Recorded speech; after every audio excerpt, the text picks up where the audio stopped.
भारत का लोकतंत्र एक बहुत बड़े नाजुक दौर से गुजर रहा है। जब से 5 राज्यों के विधानसभा के चुनाव हुए हैं, उसमें देखने को आया है कि यहाँ पर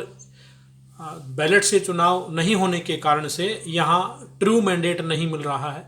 जिन पार्टियों की रैलियाँ बड़ी बड़ी हो रही हैं, वो रैलियाँ यहाँ पर धराशायी हो रही हैं, और जिन पार्टियों की रैली नहीं होती है, जिनके रोड शो होते हैं और जिनकी रैलियों में लोग भाग जाते हों या कुर्सियां खाली रह जाती हों, वो पार्टी यहाँ पर फुल मेजोरिटी से जीत रही हैं। और यहाँ तक कि यहाँ इतनी बुरी हालत के बावजूद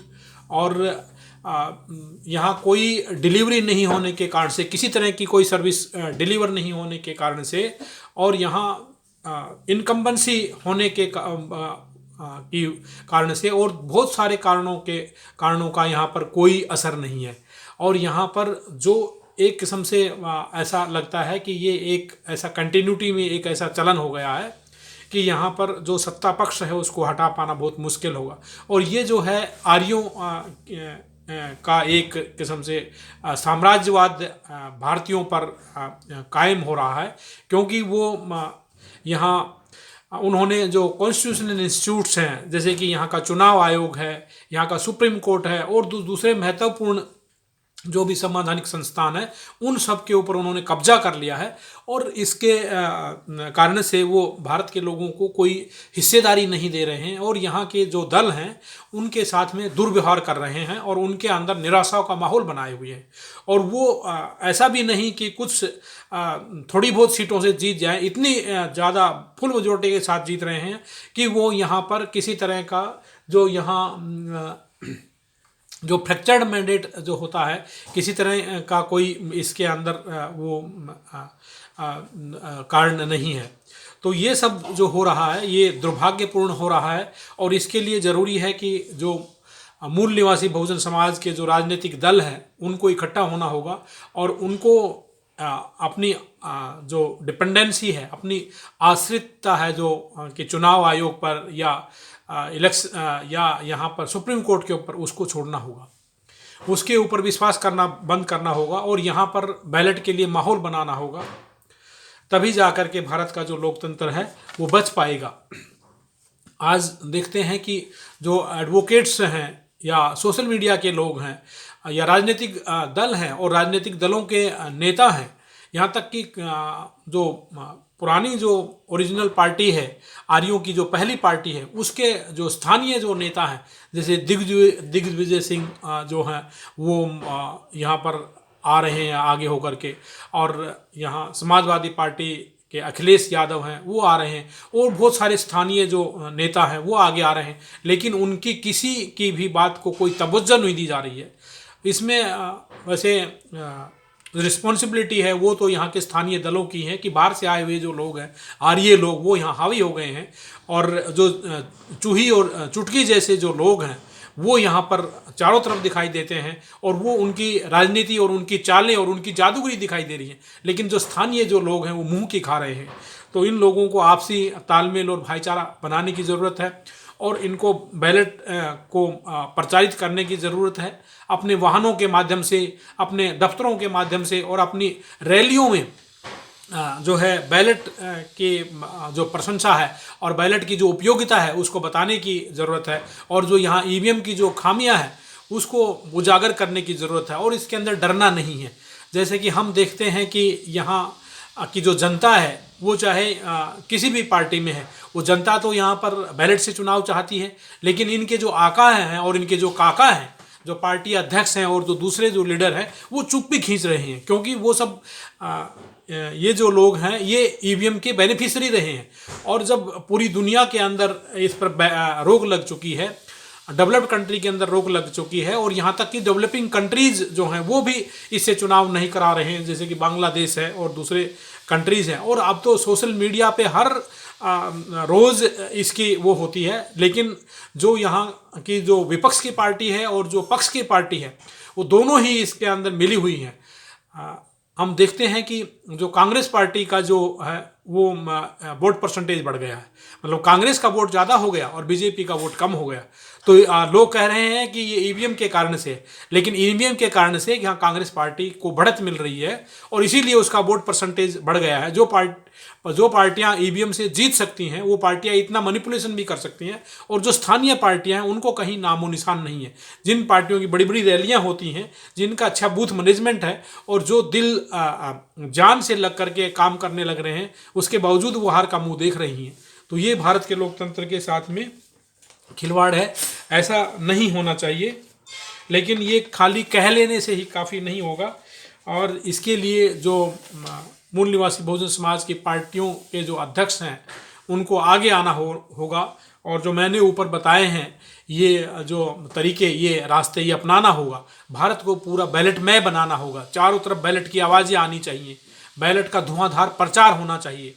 अपने वाहनों के माध्यम से, और अपनी रैली के अंदर जो सब्जेक्ट है उसको लेकर के इसके विषय के ऊपर सारा का सारा जो भाषण है उसी के ऊपर करना होगा। अपना सारा ध्यान केंद्रित बैलेट के ऊपर करना होगा, क्योंकि जिस देश के अंदर जो चुनाव कराने की जो प्रक्रिया है वही संदेहपूर्ण हो और लोगों का इसमें विश्वास नहीं हो, तो फिर ऐसे देश का क्या होगा। और भारत दुनिया का सबसे ज़्यादा आबादी वाला देश है, दुनिया का सबसे बड़ा लोकतंत्र है, तो ये आर्यों का लूट तंत्र नहीं बने रहना चाहिए। आर्यों के अंदर बड़े छद्म और जादूगरी जैसे जो लोग हैं, जो कि बाकी लोगों का मनोबल तोड़ देना चाहते हैं, और ईवीएम को वो इसी लिए लेकर के आए हैं कि एक तो ईवीएम से चोरी हो रही है, और दूसरा यहाँ के जो स्थानीय जो लोग हैं, मूल निवासी बहुजन समाज के जो लोग हैं, सर्वजन जो लोग हैं, उनका मनोबल टूट रहा है, और उन राजनीतिक पार्टियों का जो हौसला पस्त हो रहा है। लेकिन मनवादी लोग नहीं कभी चाहेंगे कि ऐसा हो, और उन्होंने यहाँ पर मूल निवासी बहुजन समाज के अंदर अपने चमचे ढूंढ लिए हैं, और ये चमचे उनके सेल्स बॉय और जो पॉलिटिकल सेल्स बॉय और पॉलिटिकल सेल्स गर्ल्स की तरह से काम करते हैं। ये इस तरह के जो विषय है उसके ऊपर कतई नहीं बोलेंगे। तो ये जो जिम्मेवारी है ये बामसेफ के लोगों की रह गई है, और सोशल मीडिया के अंदर जो लोग हैं उनकी रह गई है कि उनको इधर उधर की बातें करने की बजाय उनको भारत का लोकतंत्र है उसको बचाना है। बैलेट का जो एक विषय है वो प्राथमिक विषय है, इसको प्रायोरिटी के ऊपर लेना है। और दूसरा जो विषय है यहाँ पर कि यहाँ जो शहरों के अंदर गाँव से जो लोग आ गए हैं उन लोगों को ये मताधिकार से वंचित किए हुए हैं, और ये कई कई करोड़ों की संख्या में लोग हैं और सभी शहरों के अंदर लोग हैं कि इनको जो है ना तो शहरों में मताधिकार है और न ही गाँवों के अंदर मताधिकार है, क्योंकि अपने कार्य के कारण से और अपने दूसरे प्रयोजन के कारण से ये शहरों में आ गए हैं और ये लोग मतदान में हिस्सा नहीं ले पाते हैं। लेकिन इसके ऊपर कोई सुधार नहीं होगा, क्योंकि यहाँ पर विदेशी मानसिकता के जो लोग यहाँ जो संवैधानिक संस्थानों में बैठ गए हैं, यहाँ पर जैसे कि यहाँ इलेक्शन कमीशन है और दूसरा सुप्रीम कोर्ट है, इन लोगों से कोई भी उम्मीद नहीं की जा सकती है। इसलिए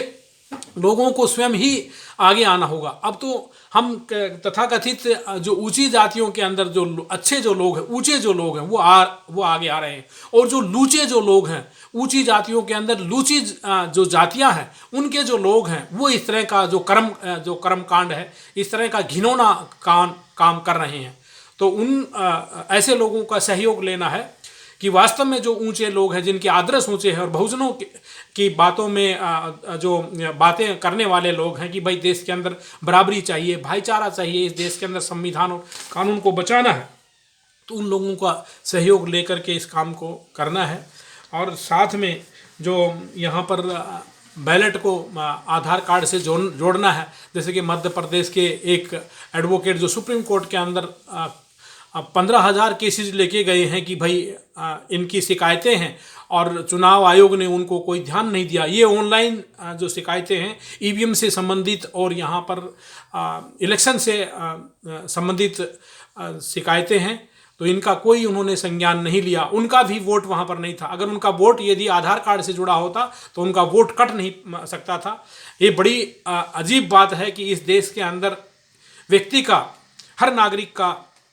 जो आधार नंबर है, पैन नंबर है, बैंक अकाउंट नंबर है, वो कभी भी नहीं बदलता। लेकिन जो यहाँ पर मतदान नंबर है, जो उसका वोटर नंबर है, वो हर रोज़ बदल जाता है। वो हर रोज़ नहीं, बार बार बदलता रहता है। जिस भी क्षेत्र में जाते हैं उसका अलग नंबर मिलता है। यदि हम किसी भी क्षेत्र में जाते हैं लेकिन हमारा आधार नंबर, पैन नंबर और दूसरे जो नंबर है वो स्थायी रहते हैं। तो ये इस तरह की जो डेमोक्रेसी के साथ में जो ये छेड़छाड़ की हुई है और डेमोक्रेसी को यहाँ पर मोकरी बना करके रखा है आर्यों ने, तो इसको ध्यान में रखते हुए बहुत सारे इश्यूज हैं। दूसरा इशू यहाँ पर डिलिमिटेशन कमीशन का है कि यहाँ का जो डिलिमिटेशन कमीशन जो जीरो मेंडिंग का सहारा लेता है कि यहाँ जाति विशेष को जिताने के लिए जाति विशेष को इकट्ठा कर देता है और दूसरे लोगों को हराने का इंतजाम करता है। तो यहाँ की जो डेमोक्रेसी है वो एक मोकरी बन के रह गया है। भारत दुनिया का सबसे बड़ा जो है एक फेल्ड डेमोक्रेसी है। अगर ऐसा नहीं है तो आप इसमें कमेंट करें, आप इस पर